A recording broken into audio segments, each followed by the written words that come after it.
Herzlich willkommen hier zurück auf dem Gear Reference Kanal. In der heutigen Episode gucken wir uns mal wieder ein Ausrüstungsstück von Tasmanian Tiger an, und zwar die alte Bezeichnung ist Kampfmittelweste von Tasmanian Tiger. Heute heißt das ganze Ding Ammunition Vest. Wir haben hier eine recht frühe Ausführung dieser Weste, die ist mit der Zeit immer mal ein bisschen geupdatet worden und die kann man, glaube ich, immer noch kaufen. Heutzutage dann irgendwann auch noch in Multicam und so. Hier jetzt mal in einem Aufbau wieder mit ein bisschen Bundeswehrtarn. Woher kenne ich persönlich diese Weste? Und zwar hatten wir damals bei uns im Zug, ich glaube 2 bis 3 dieser Westen, aber in diesem damals noch sehr, ja ich sag mal, hässlichen Olivton, den Tasmanian Tiger produziert hat. Die sind, glaube ich, mal dezentral beschafft worden, weil von diesen normalen Kampfmittelwesten, die wir hatten, die Multifunktionswesten, die ich auch schon mal vorgestellt hatte, eben nicht genug vorhanden waren. Ansonsten sind die super beliebt gewesen bei den Feldjägern. Gerade da habe ich die gesehen bei den Close Protection Teams. Ich gehe auch mal davon aus, dass die auch da dezentral beschafft oder in irgendeiner Art und Weise dienstlich geliefert waren. An sich ist das wie bei anderen Tasmanian Tiger Produkten, die sind durchweg überall verbreitet in der Bundeswehr oder waren es zumindest. Ich sage mal gerade diese Version. Kennen wir auch noch von dem TT Chestrick MK1 und vor allem MK2, was man ja da tatsächlich noch in Massen in der Nutzung sieht. Gerade als super privat beschaffte Alternative, die ja überall verfügbar ist. Auch diese Weste eben sehr oft genutzt im Global War on Terror, in den ISAF-Einsätzen der Bundeswehr. Wie schon erwähnt, hier vor allem die Feldjäger Close Protection Teams zu nennen. Auch ein Grund, warum ich dieses Video jetzt mache, weil auch da gibt es demnächst noch ein Video mit einer ausländischen Einheit, einer Close Protection Einheit, und da wollen wir uns auch mal deren spezielle Weste ansehen. Hier habe ich einmal für euch den Recon Company bei Ranger Outdoor Katalog von 2004. Und zwar haben wir hier die Produktreihe von Tasmanian Tiger abgebildet, und hier oben haben wir auch die Modellversion 2004 oder ab 2004 mit einer kurzen Information. Hier dann nochmal die Bezeichnung TT Kampfmittelweste, damals 159 €. Hier eben die beiden Farben Flecktarn und Sand. Hier haben wir auf dem Bild eine Besonderheit. Ist halt schwer zu sagen, ob es einfach nur daran liegt, weil das halt so eine gezeichnete Abbildung ist. Aber da oben der Bereich, da sehen wir hier kein Klett, nur Flecktarn. Ich weiß nicht, ob es die Weste tatsächlich mal so in der Form gab. Glaube ich nicht. Aber hier eben noch abgebildet in der alten Form, und hier unten drunter auch das damalige Chestrick MK1, wo der Nachfolger ja heutzutage immer noch sehr aktiv genutzt wird. Zeige ich euch nochmal nur vollständigkeitshalber. Hier unten drunter haben wir so eine klassische Assault Vest. Da habe ich auch schon die ein oder andere von Blackhawk und Eagle Industries vorgestellt. Auch diese Grundweste wurde quasi 1:1 von Tasmanian Tiger kopiert und dann nochmal eben mit so ein bisschen eigenen Dingen ergänzt. Hier die Ausfertigung mit einem Holster, meine ich aber auch schon andere Versionen gesehen zu haben. Hier haben wir jetzt die Ausführung Sand, also die alte Farbe Sand. Damals gab es die auch nur in Flecktarn und eben diesen Sandmuster. Ich habe die mal so bei eBay Kleinanzeigen gefunden. Das Schöne ist, die ist komplett neu, ungenutzt. Wir haben sogar noch das Schild dran. Hier steht es dann noch drauf, TT Ammunition Vest. Weil eben mich dieses Farbschema so angesprochen hat. Wir haben die Parts, die in Oliv gehalten sind, gerade hier noch ein sehr dunkles Oliv, auch vom Netzgrundkörper, weil wahrscheinlich zu diesem Zeitpunkt noch nichts Passendes in dieser Farbe vorhanden war, und dann eben diesen sehr hellen Sandton. Aus dem Grund habe ich mich dann für die Weste entschieden, und weil der Preis gut war, und dachte, alles klar, in der Version mit diesen Verschlüssen etc. gibt es die so gar nicht mehr, weshalb die dann doch vielleicht schon mal ein bisschen sammlungswürdig ist. Ganz spannend und auch so Tasmanian Tiger typisch, die haben eine ganz große Produktpalette gehabt, um noch eben hier Sachen zu ergänzen. Es gab noch einen extra Admin-Pouch, der auch diese Abmaße hatte, der hier angebracht werden konnte. Wir haben hier diese Adapter für das Koppeltragesystem und dann eben, was man, glaube ich, fast nur von Tasmanian Tiger so in der Form kennt, dass hier halt eben auch mit diesem, ja, ich glaube, so Gummimaterial gearbeitet wurde. Wenn ich es nochmal rausfinde, dann schreibe ich es nochmal dazu, wie die das genannt haben. Gerade mit den Adapterflächen, die überall mit angebracht sind. Das ist eben wirklich typisch Tasmanian Tiger für diese Zeit. Und da gab es halt auch einen Haufen Adaptertaschen, Adapter, um auch LS-System aufnehmen zu können und eben halt auch noch die ganze eigene Produktlinie halt. Den Schnitt dieser Weste hat man auch nochmal beibehalten bei neueren Versionen und dann gab es auch zu einem späteren Zeitpunkt die Version mit quasi einem PALS-System und dann aber eben ohne Taschen, dass man hier das Ganze auch noch modular aufbauen konnte. Diese Magazintaschen, so auch die Mehrzwecktasche, konnte man dann separat kaufen und sich die Weste dann nochmal so zusammenstellen, wie man es denn gerne hätte. Das PAL-System, was Tasmanian Tiger dann quasi rausgebracht hat, war das MTS-System. Da sind halt die Schlaufen nochmal ein bisschen versetzt und dann konnten die Taschen nochmal ein bisschen individueller angebracht werden. Bei dieser Weste handelt es sich noch um einen recht klassischen Aufbau für eine Kampfmittelweste. Wir haben nicht super viele Taschen, wie das so bei anderen deutschen Firmen dann immer mal so ist oder bei der Multifunktionsweste. Aber hier wird sich auf so ein paar Basics konzentriert und das Mitführen von Munition und eben noch eine Mehrzweckgeschichte, um noch eben mal ein paar andere Teile mitzuführen. Was jetzt vielleicht gerade noch ein bisschen auffällt, wir haben hier eine ältere Version der Bundeswehr Wüstentarnbluse aus dem Jahre 2000, die modifiziert wurde. Ich weiß, es werden ein paar darunter schreiben oder direkt nachfragen, weil man sieht es auf der Kamera, glaube ich, ganz gut mit den farblichen Abweichungen. Die gucken wir uns aber in einem extra Video an. Dann schauen wir uns die Weste einmal im Detail an. Wir fangen mal mit dem Grundaufbau an. Ja, wie gesagt, einen netten Netzgrundstoff. Wir haben hier in der Mitte 3 Plastik-Schnellverschlüsse. Bei der späteren Version sind es nur noch 2 und die mittlere hier ist entfernt. Das bietet mir folgende Möglichkeiten. Erstmal habe ich natürlich das Ganze sicher, will ich gar nicht sagen, aber der Reißverschluss hält das schon. Mit Reißverschluss und beidem zu verschließen. Aber eben, wenn ich, je nachdem, was ich für eine Weste drunter trage, kann ich mich dann halt dazu entschließen, vielleicht das Ganze nur über die Plastikverschlüsse zu regeln. Dann kann ich eben die Weste nur hier mitschließen und lasse hier im mittleren Bereich offen oder eben nur mit dem Reißverschluss. Das bleibt dann halt dem Träger überlassen. Dann haben wir auf dieser Seite eine Magazintasche. Bei diesen Magazintaschen haben wir auch gleich eine Besonderheit. Später haben die nur noch einen Verschluss mit diesen Plastikschnellverschlüssen gehabt. Hier haben wir noch diesen sogenannten spanischen Verschluss mit dem Pull-Tab.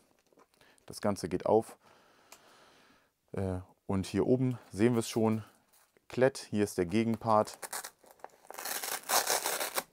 Und ich kann mich dazu entscheiden, das Ganze nur mit dem Schnellverschluss zu schließen oder eben mit Klett oder natürlich eben beidem. Und ich habe hier noch die Möglichkeit, dadurch, dass das ganze System hier auch mit Klett aufgebracht wurde und ich noch eine Verstellmöglichkeit habe, das Ganze eben für verschiedene Magazine, Magazinlängen anzupassen.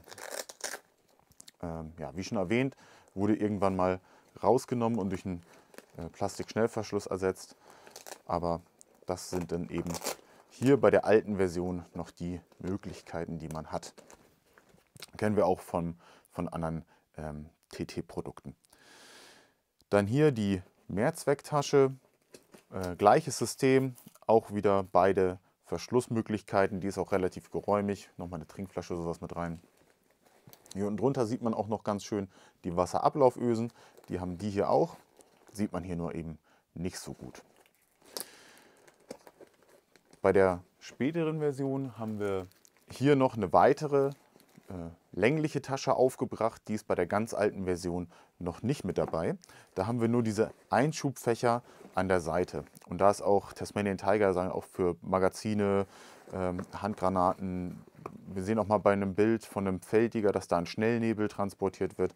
Gibt es unterschiedliche Möglichkeiten natürlich. Und wir haben hier noch so eine kleine Schlaufe, wo ich eben Pi-Schnur durchziehen kann und das Ganze vielleicht nochmal eben gegen Verlust sichern, wenn ich da einen Kompass drin habe oder ähnliches. Im unteren Bereich haben wir hier wieder diese Ringe und da kann ich dann halt nochmal mit den sogenannten Bundeswehr-Rödelriemen oder anderen Riemen irgendwas befestigen.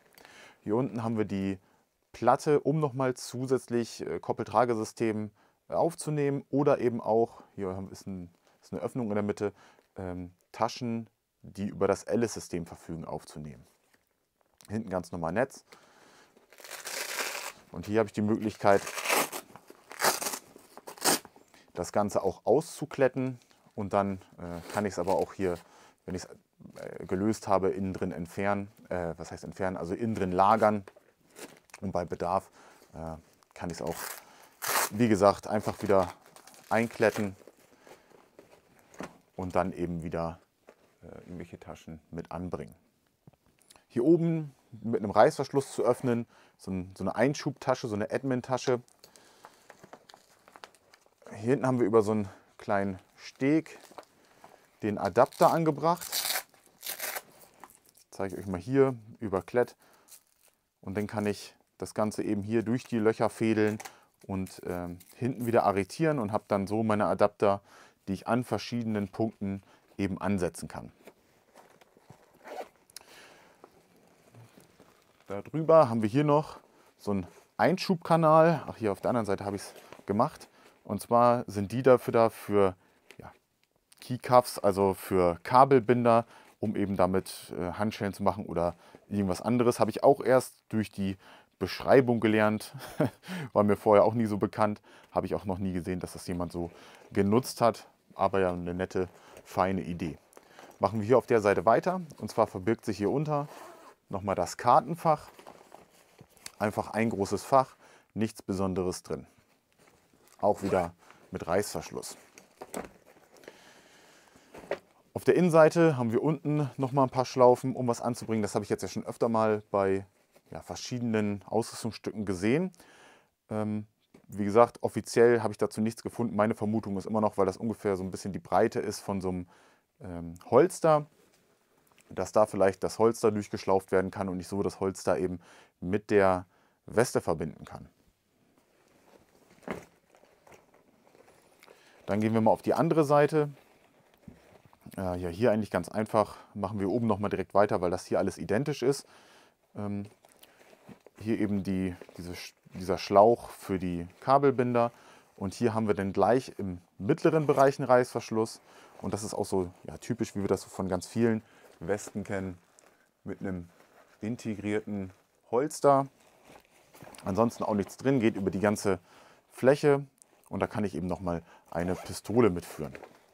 Die Magazintaschen sind identisch. Hier haben wir nochmal das Tasmanian Tiger Logo auf der Magazintasche. Das ist immer auf dieser hier gewesen. Und ansonsten eben hier nicht noch eine Mehrzwecktasche, sondern eben 3 Doppel G36, G3, was auch immer man nutzen möchte, Magazintaschen. Hier an der Außenseite haben wir nichts dran, bei dieser auch nicht. Und hier bei den mittleren beiden haben wir dann wieder so eine Einschubtasche. Ansonsten auch hier alles identisch.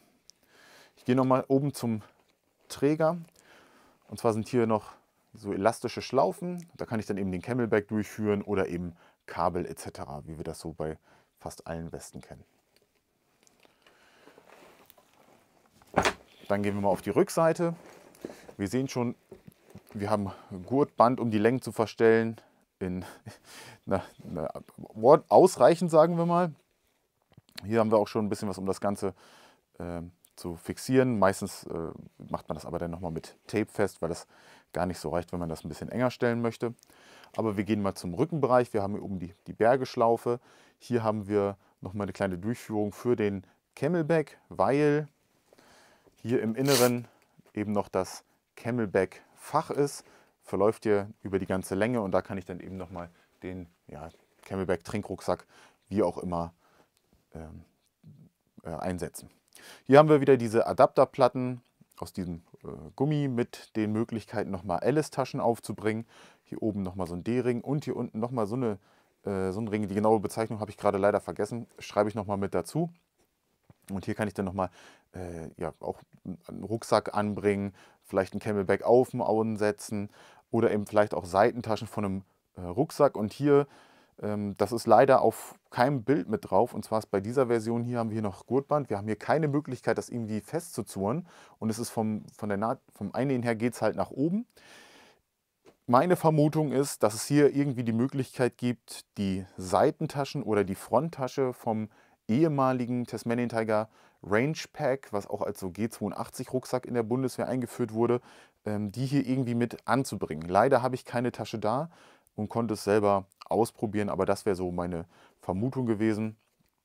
weil wir unten ja einfach keine Festziehmöglichkeit haben, sonst hätte man hier vielleicht noch einen Poncho durchziehen können und den hätte man hier fixiert, wie so ein fest angebrachter Rödelriemen. Aber dazu habe ich leider so konkret nichts gefunden. So, kurz nochmal Kommando zurück. Wir sind nochmal auf der Rückseite. Und zwar habe ich noch ein kleines Detail vergessen. Und zwar, wenn wir das Ganze hier umklappen, können wir hier nochmal zusätzlich ein bisschen Fläche akquirieren, um nochmal weitere Taschen etc. anzubringen. Das Ganze ist mit Klett einfach nur auf der Rückseite gesichert und kann dann halt bei Bedarf ein- und eben ausgeklappt werden. Das war es dann soweit zur Tasmanian Tiger Kampfmittelweste oder Ammunition Vest hier in der Farbe Sand in einer frühen Ausführung. Dann bedanke ich mich wieder mal fürs Zusehen. Seid gerne beim nächsten Mal wieder mit dabei und dann sehen wir uns. Und wer es noch nicht hat, gerne ein Abo da lassen, gerne liken und kommentieren. Ich bedanke mich. Bis zum nächsten Mal.